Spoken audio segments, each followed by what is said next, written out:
Halo anak-anak, berjumpa lagi dengan Pak Andika. Hari ini Pak Andika akan mengajak kalian untuk belajar tema 7, subtema 1, pembelajaran 3 dan 4. Bagaimana kabar kalian hari ini? Semoga sehat selalu ya.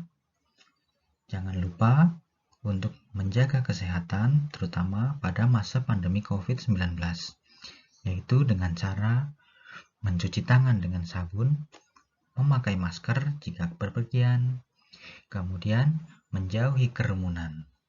Baiklah, sebelum kita memulai pelajaran hari ini, kita berdoa terlebih dahulu. Berdoa dimulai. Berdoa selesai. Mari anak-anak, untuk kegiatan belajar hari ini, kalian akan belajar bahasa Indonesia, yaitu kalian akan mampu untuk menggali pengetahuan baru yang terdapat pada teks. Kemudian, menyampaikan pengetahuan baru dari teks non-fiksi ke dalam tulisan dengan bahasa sendiri. Kemudian untuk muatan pelajaran PPKN, kalian mengidentifikasi berbagai bentuk keragaman suku bangsa, sosial, dan budaya di Indonesia yang terikat persatuan dan kesatuan. Kemudian menyajikan berbagai bentuk keragaman suku bangsa, sosial, dan budaya di Indonesia yang terikat persatuan dan kesatuan. Untuk muatan pelajaran IPS, kalian akan mengidentifikasi keragaman sosial, ekonomi, budaya etnis, dan agama di provinsi setempat sebagai identitas bahasa bangsa Indonesia serta hubungannya dengan karakteristik ruang. Kemudian menyajikan hasil identifikasi mengenai keragaman sosial, ekonomi, budaya, etnis, dan agama di provinsi setempat sebagai identitas bangsa. Nah, sebelum ini Pak Andika ada pertanyaan. Mengapa Indonesia terdapat banyak suku bangsa? Amatilah gambar di bawah ini. Setelah kalian mengamati ini, bahwa bangsa Indonesia atau negara Indonesia terdiri dari beberapa atau banyak sekali pulau. Dari gambar tersebut, ada banyak penduduk atau masyarakat yang tinggal di situ, namun memiliki perbedaan. Nah, apa saja yang melatar belakangi keragaman masyarakat Indonesia? Nah, ada beberapa faktor penyebab keragaman masyarakat Indonesia, yaitu yang pertama, letak strategis wilayah Indonesia, kondisi negara kepulauan, perbedaan kondisi alam, keadaan transportasi dan komunikasi, penerimaan masyarakat terhadap perubahan. Untuk lebih jelasnya, silakan kalian simak video berikut ini. Beberapa faktor yang dimaksud seperti berikut. 1. Letak strategis wilayah Indonesia. Letak Indonesia sangat strategis, yaitu berada di antara Samudra Hindia dan Samudra Pasifik. Indonesia juga berada di antara benua Asia dan benua Australia. Letak strategis tersebut menjadikan Indonesia berada di tengah-tengah lalu lintas perdagangan. Para pedagang dari berbagai negara datang ke Indonesia. Mereka membawa agama, adat istiadat, dan kebudayaan dari negaranya. Faktor yang kedua, kondisi negara kepulauan. Keadaan geografi Indonesia merupakan wilayah kepulauan yang terdiri atas 13.466 pulau. Banyaknya pulau di Indonesia menyebabkan penduduk yang menempati satu pulau atau sebagian dari satu pulau tumbuh menjadi kesatuan suku bangsa.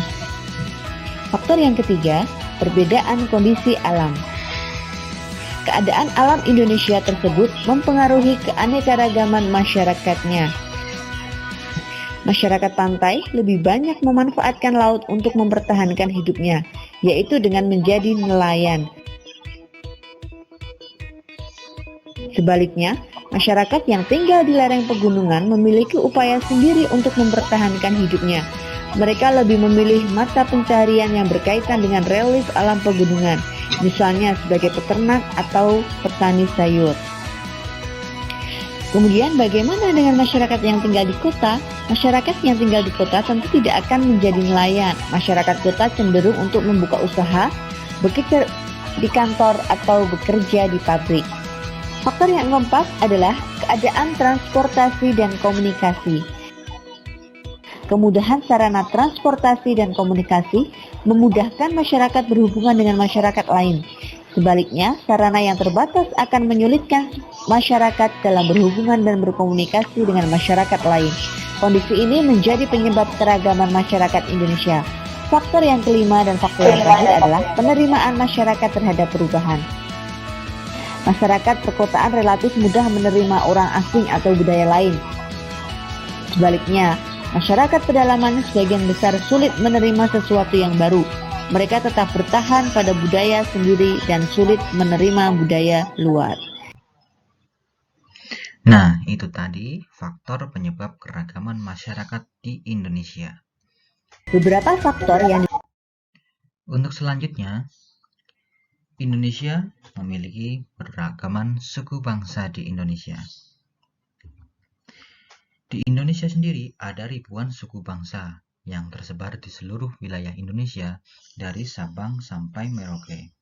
Jumlahnya sangat ribuan dan tersebar di beberapa pulau di Indonesia. Untuk lebih jelasnya, simaklah video berikut ini. Persebaran suku bangsa di Indonesia dari Sabang sampai Merauke berjumlah lebih dari 1.300 suku bangsa. Selain beragam, jumlah maupun besaran populasinya, setiap jenis suku bangsa juga bervariasi. Kelompok suku bangsa di Indonesia tersebar di Provinsi Sumatera, Jawa, Bali, NTB, NTT, Papua, Maluku, Sulawesi, dan Kalimantan. Sedang kelompok suku bangsa terbesar di Indonesia ada di Pulau Jawa. Provinsi Sumatera. Provinsi Sumatera banyak didiami oleh suku Aceh, suku Batak, suku Minang, suku Melayu, dan suku Rejang. Selanjutnya adalah Pulau Jawa. Pulau Jawa merupakan pulau terpadat di Indonesia. Lebih dari 60% populasi penduduk Indonesia ada di Pulau Jawa. Suku-suku yang mendiami Pulau Jawa ada suku Jawa, suku Sunda, suku Betawi, dan suku Madura. Selanjutnya ada Pulau Bali. Suku yang mendiami Pulau Bali ada suku Bali, suku Sasak, suku Sumbawa, dan suku Bima. Lalu di Nusa Tenggara Barat ada suku Bayan, suku Dompu, suku Bima, suku Sasak, dan suku Sumbawa. Lalu di Nusa Tenggara Timur ada suku Ende, suku Tatun, suku Rote, dan suku Manggarai. Provinsi Papua. Papua adalah pulau yang terletak di bagian paling timur Indonesia. Dulunya Papua disebut sebagai Irian Barat atau Irian Jaya. Di sana terdapat banyak sekali suku yang beragam. Contohnya ada suku Huli, suku Asmat, suku Amume, dan suku Muyu. Provinsi Maluku. Maluku menurut catatan sejarah merupakan tanah surga dengan hasil alam berupa cengkeh, emas, dan mutiara. Adapun suku-suku yang mendiami Provinsi Maluku ini ada suku Wayoli, suku Manipa, suku Manggole, dan suku Weda. Provinsi Sulawesi. Sulawesi merupakan pulau terbesar keempat di Indonesia setelah Papua, Kalimantan, dan Sumatera. Adapun suku-suku yang mendiami Pulau Sulawesi ini ada suku Bugis, suku Makassar, suku Toraja, dan suku Mandar. Dan yang terakhir ada Pulau Kalimantan. Kalimantan terkenal dengan julukan Pulau Seribu Sungai karena banyak sungai yang mengalir di pulau ini. Adapun suku yang mendiami Pulau Kalimantan ini ada suku Dayak, suku Banjar, suku Kutai, dan suku Pasir. Nah, demikian tadi keragaman suku bangsa di Indonesia. Di Pulau Sumatera ada suku Batak, ada suku Gayo atau suku Nias. Kemudian di Jawa ada suku Jawa, ada suku Betawi, suku Sunda, suku Madura. Kemudian di NTB, NTT, dan Bali ada suku Bali, suku Sasak, kemudian ada suku Rote. Di Papua ada suku Asmat. Di Sulawesi ada suku Toraja. Kemudian di Kalimantan ada suku Dayak, suku Banjar, dan suku Kutai. Kemudian dari suku-suku tersebut ternyata banyak sekali bermunculan bahasa daerah. Ragam bahasa daerah di Indonesia. Bahasa menjadi alat komunikasi. Di Indonesia terdapat beragam suku bangsa. Keragaman suku bangsa menghasilkan bahasa daerah yang beragam pula. Di antara bahasa-bahasa daerah itu terdapat perbedaan. Namun, perbedaan itu disatukan dengan penggunaan bahasa Indonesia sebagai bahasa nasional. Bahasa daerah yang berkembang di wilayah Indonesia berjumlah ratusan. Di suatu daerah seringkali berkembang lebih dari satu bahasa daerah. Misalnya di Banyumas. Di Banyumas sendiri bahasanya ada bahasa Jawa. Bahasa Jawa sendiri terbagi ada bahasa Jawa Ngapak, ada bahasa Jawa atau Banyumasan, bahasa Jawa Kebumen, Cilacap, kemudian Tegal. Dengan logat yang berbeda-beda. Untuk lebih jelasnya, mari simak video berikut ini.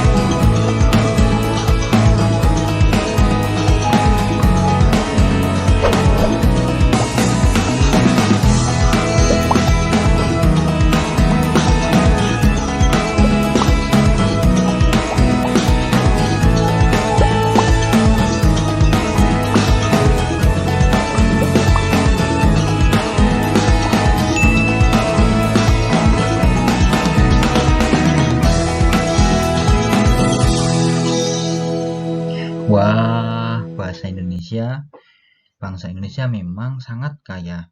Ada banyak suku bangsanya, ada bahasa daerahnya bermacam-macam. Kemudian apalagi ya yang dimiliki oleh Indonesia? Nah, itulah kebanggaan kita sebagai anak Indonesia. Kemudian, bacalah teks di bawah ini. Bahasa daerah di Indonesia terancam punah. Posisi pertama negara dengan bahasa terbanyak di dunia kini ditempati oleh Papua Nugini dengan jumlah bahasa mencapai 867 bahasa. Selanjutnya, Indonesia menempati posisi kedua dengan jumlah bahasa sebanyak 742 bahasa. Distribusi 742 bahasa di seluruh Indonesia rupanya berbanding terbalik antara jumlah bahasa dengan jumlah penduduk. Pulau Jawa dengan jumlah penduduk 123 juta orang memiliki tidak lebih dari 20 bahasa. Sebaliknya, Papua yang penduduknya berjumlah 2 juta orang memiliki jumlah bahasa mencapai 271 bahasa. Kurangnya jumlah pengguna bahasa daerah akan berpengaruh pada kemungkinan kepunahan suatu atau beberapa bahasa daerah yang ada di Indonesia. Bahasa yang terancam punah adalah bahasa yang tidak memiliki generasi muda yang menggunakan bahasa ibu. Generasi dewasa adalah satu-satunya kelompok yang masih menjadi penutur fase. Bahasa daerah berperan dalam menjaga budaya daerah. Tata nilai budaya di Indonesia tersimpan dalam kosakata, pantun, cerita rakyat, mitos, legenda, dan ungkapan. Oleh karena itu, bahasa-bahasa yang tergolong berpotensi terancam punah perlu memperoleh perhatian khusus. Kita perlu melestarikan bahasa daerah sebelum benar-benar menghilang dari kehidupan berbangsa kita. Itu tadi sebuah bacaan yang berjudul Bahasa Daerah di Indonesia Terancam Punah. Dari bacaan tersebut dapat kita lihat bahwa memiliki 4 paragraf. Untuk itu, mari kita menentukan ide pokok bacaan. Ide pokok merupakan masalah utama yang dibahas dalam suatu bacaan. Kita telah satu persatu dari paragraf yang ke-1. Paragraf yang ke-1 yaitu posisi pertama negara dengan bahasa terbanyak di dunia kini ditempati oleh Papua Nugini dengan jumlah bahasa mencapai 867 bahasa. Selanjutnya, Indonesia menempati posisi kedua dengan jumlah bahasa sebanyak 742 bahasa. Mari kita tentukan ide pokok atau masalah utama yang dibahas pada paragraf yang ke-1. Pada kalimat yang pertama, disebutkan bahwa posisi pertama negara dengan bahasa terbanyak yaitu Papua Nugini. Kemudian pada kalimat yang kedua, Indonesia menempati posisi kedua dengan jumlah bahasa sebanyak 742 bahasa. Dari dua kalimat tersebut dapat kita simpulkan bahwa masalah yang dibahas pada paragraf yang ke-1 adalah negara dengan bahasa terbanyak di dunia. Itu pokok pikiran pada paragraf ke-1. Kemudian paragraf kedua. Distribusi 742 bahasa di seluruh Indonesia rupanya berbanding terbalik antara jumlah bahasa dengan jumlah penduduk. Pulau Jawa dengan jumlah penduduk 123 juta orang memiliki tidak lebih dari 20 bahasa.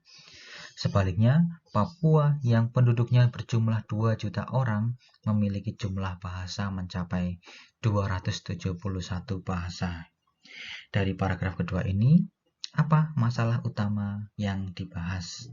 Nah, dari kalimat yang pertama, ada distribusi bahasa di seluruh Indonesia berbanding terbalik antara jumlah bahasa dengan jumlah penduduk. Kemudian pada kalimat selanjutnya dijelaskan bahwa kalau di Jawa ada banyak sekali penduduknya, sedangkan bahasanya hanya 20. Sebaliknya, Papua yang jumlah penduduknya lebih sedikit dari Pulau Jawa memiliki jumlah bahasa lebih banyak daripada orang di Pulau Jawa, yaitu sebanyak 271 bahasa. Dari situ, kita dapat tentukan bahwa pokok pikiran pada paragraf kedua adalah distribusi atau persebaran bahasa di Indonesia berbanding terbalik antara jumlah bahasa dengan jumlah penduduk. Kita lanjutkan pada paragraf yang ketiga. Kurangnya jumlah pengguna bahasa daerah akan berpengaruh pada kemungkinan kepunahan suatu atau beberapa bahasa daerah yang ada di Indonesia. Bahasa yang terancam punah adalah bahasa yang tidak memiliki generasi muda yang menggunakan bahasa ibu. Generasi dewasa adalah satu-satunya kelompok yang masih menjadi penutur fasih. Masalah utamanya apa ya? Ya, kita lihat pada kalimat yang pertama. Ada yang menyebutkan kurangnya jumlah pengguna bahasa daerah akan berpengaruh terhadap kepunahan bahasa daerah. Kemudian dijelaskan bahwa bahasa yang terancam punah karena tidak memiliki generasi muda yang menggunakan bahasa ibu. Hanya generasi dewasa yang merupakan satu-satunya kelompok yang menjadi penutur fasih. Dari paragraf ketiga ini, pokok pikirannya adalah kurangnya pengguna bahasa daerah akan berpengaruh pada kepunahan bahasa daerah. Kemudian pada paragraf yang keempat, bahasa daerah berperan dalam menjaga budaya daerah. Tata nilai budaya di Indonesia tersimpan dalam kosakata, pantun, cerita rakyat, mitos, legenda, dan ungkapan.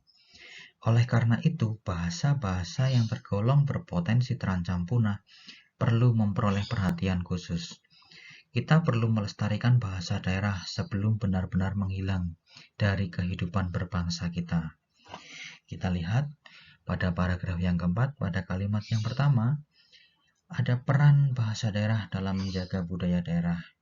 Kemudian setelah kalimat selanjutnya, budaya Indonesia terdapat pada kosakata, pantun, dan seterusnya. Kemudian ada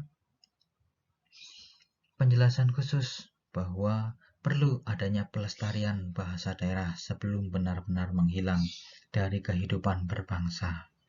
Jadi pokok masalah atau masalah utama dari bacaan pada paragraf yang keempat adalah bahasa daerah memiliki peran dalam menjaga budaya daerah. Dari bacaan sebelumnya tadi juga kita dapat memperoleh informasi-informasi atau poin yang penting dalam bacaan. Yang pertama, Indonesia menempati posisi kedua negara dengan bahasa terbanyak. 2. Persebaran bahasa di Indonesia berbanding terbalik antara jumlah bahasa dengan jumlah penduduk. 3. Kurangnya pengguna bahasa daerah akan berpengaruh pada kepunahan bahasa daerah. 4. Bahasa yang terancam punah adalah bahasa yang tidak memiliki generasi muda yang menggunakan bahasa ibu. 5. Bahasa daerah berperan dalam menjaga budaya daerah. Itu tadi kita sudah menentukan ide pokok atau masalah utama yang terdapat dalam sebuah bacaan tiap paragraf. Kemudian kita memperoleh informasi penting dari bacaan yang telah kita baca. Karena materinya sudah selesai, Pak Andika akan memberikan tugas kepada kalian. Sebutkan 3 faktor yang menyebabkan keragaman masyarakat Indonesia. Yang kedua, sebutkan 3 upaya yang dapat dilakukan untuk mencegah kepunahan bahasa daerah. Dan yang ketiga, carilah sebuah cerita rakyat versi pendek. Kemudian ubahlah cerita tersebut dengan bahasa daerahmu sendiri. Kemudian tuliskan hasilnya di buku tugas masing-masing. Nah, ketika soal ini, 3 pertanyaan ini, silahkan kalian tuliskan di buku tugas masing-masing. Kemudian untuk cerita rakyat, kalian dapat menemukan di buku, di majalah, di koran, ataupun melalui internet. Silahkan cari sebuah cerita rakyat yang versi pendek saja. Biasanya cerita rakyat tersebut menggunakan bahasa Indonesia. Setelah kalian baca, kalian ubah menjadi bahasa Banyumasan. Nah, kemudian tuliskan hasilnya tersebut di buku tugas. Untuk pembelajaran hari ini kita sudah selesai. Jadi kalian sudah belajar mengenai bahwa Indonesia memiliki keragaman masyarakat karena adanya beberapa faktor yang melatar belakangi. Kemudian, Indonesia memiliki ribuan suku yang tersebar di pulau-pulau Indonesia. 3. Bahasa daerah hampir punah disebabkan karena kurangnya penggunaan bahasa daerah. Terakhir, ide pokok merupakan masalah utama yang dibahas dalam sebuah paragraf. Itu tadi pembelajaran kita hari ini. Semoga pembelajaran hari ini dapat bermanfaat bagi kalian dan kalian dapat memahami materi pada hari ini. Untuk itu, Pak Guru ucapkan terima kasih untuk keikutsertaan kalian dan peran kalian dalam kegiatan belajar kali ini. Terima kasih dari Pak Guru, sampai jumpa pada pembelajaran selanjutnya.